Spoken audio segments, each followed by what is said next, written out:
Kaliotis nelabai gerai.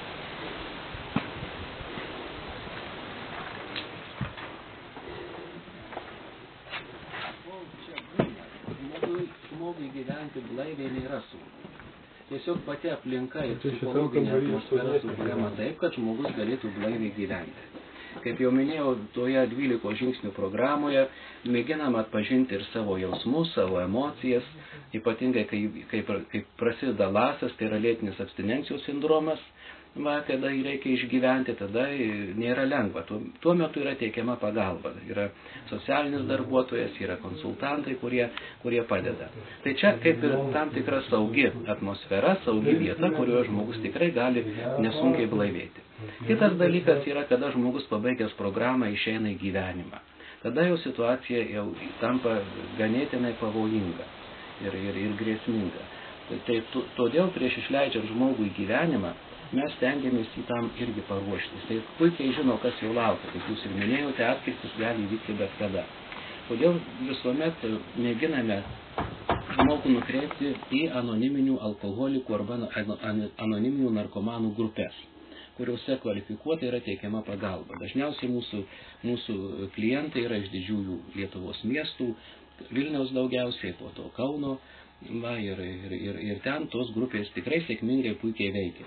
Tada mes mėginame į tas grupės juos nukreipti, kuriuose jie toliau turi tą blaivėjimo programos testinumą. Bet to kitas labai svarbus momentas, tai yra atgalinis ryšys su bendruomenė. Ir jie raginami pagal išgalės atvažinėti pas mus, kada jiems galimybės leidžia, pabendrauti, pasikonsultuoti, tiesiog pabūti saugioje aplinkoje, šeimininėje aplinkoje. Ypatingai sekmadienio mišiose dalyvauti mes juos kviečiame. Be to jie pas mus pradėjo eiti sakramentų jau pastoviai ir reguliariai, irgi stengiasi taip pat tą praktiką išsaugoti. Ir todėl noriai čia grįžta. Čionai, kada jie sugrįžta, jie vėlgi gauna tą moralinį palaikymą, gauna pagalbą tam tikrą ir jie vėl gali mėginti bandyti kabintis į gyvenimą. Ačiū Dievui, daugeliu tai pavyksta. Tačiau žinoma, yra dalis, kurie atkrenta. Atkrenta tiek priklausomi nuo alkoholio, tiek priklausomi nuo narkotikų ir su tuo vėlgi reikia išmokti programoje. Tai aišku, visų pirma, kaip besikurianti vienuolė, mums svarbu yra malda ir brevijoriaus kalbėjimas kasdieninis ir mišių auka kasdieninė, dvasinis ugdymas kasdieninis. Antras būtų toks svarbus momentas, tai yra darbo terapija. Kad būtų pakankamai užimti ir neprisigalvotų kokiu nors, tiesiog, kad ir fizinis nuovargis būtų. Taip. Ir trečias momentas tai yra 12 žingsnių programa. Kas tai yra, kad 12 žingsnių programa? Tai jie dažnai kalbama, bet faktiškai kas tai yra?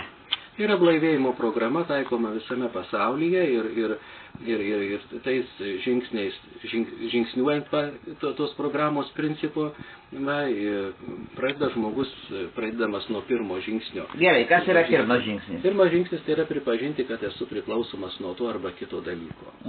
Na ir po to paskui pakopomis žengiant tolin, žmogus jisai jau pradeda vis giliau ir giliau suvokti savo priklausomybės mastą, ir mėginti išmokti su tuo gyventi. Išmokti su tuo gyventi. Taip, nes tokis optinis žaidimas, ne? Na, gal nepataipo dabar.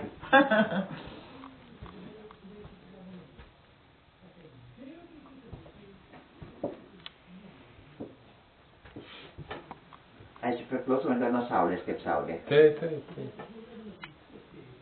Ačiū Eucharistinio kongreso atminimus.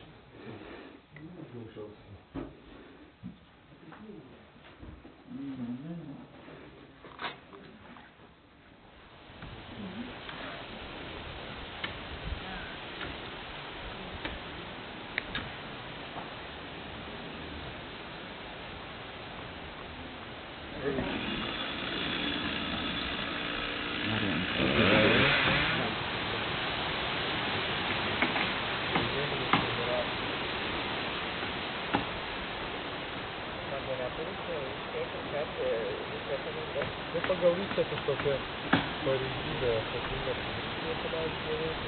administracija. vyrai patys daro. Taip. Kiti sažolės daro mūsų ekologinį ūkį.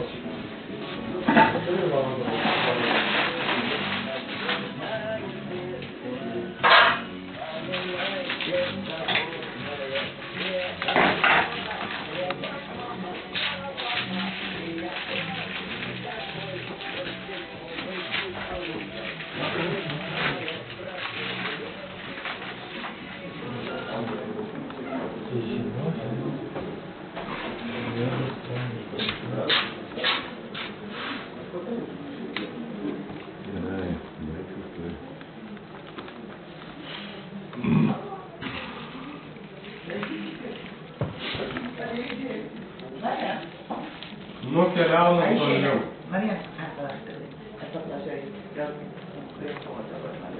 Tai padarė. Nu ir va, jau jį dabar paklausinėkite. Va, Gerai, pakabandinėsim. Taip. Pakabandinėsim. Apie pašaukimus aš jau kalbėjau ir taip, kaip mums Gerai, tas čia jau. pašaukimai, va, ir Nuotraukas, ne? tai va, tai paskui gal nuotraukas, nepasiruošę. Delegacija, nu, jis pasimdavo.